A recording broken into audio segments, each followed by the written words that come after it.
With certain so-called trigger states in the US now preparing to criminalize abortion, civil rights activists have expressed concerns that big tech companies could be forced by a court to hand over data on users if they're seeking an abortion services. This, for example, could be their location, their internet search history, or even their text messages. And since Friday, a number of advocacy rights groups, as well as ordinary Twitter users, have been sharing links, advice on people on how they can better protect their sensitive data.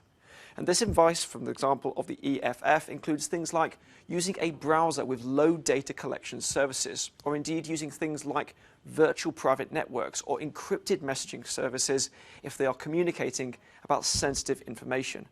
And this is not a misguided craze. In the US, there is history.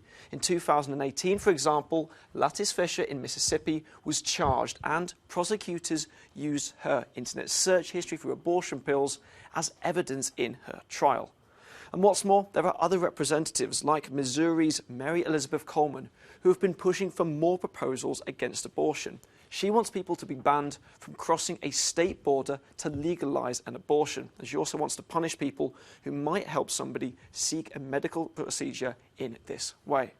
And even before Roe v. Wade was overturned, a number of US lawmakers like Elizabeth Warren signed a letter to Google and the US Federal Trade Commission calling on them to guarantee the safety of users' online data.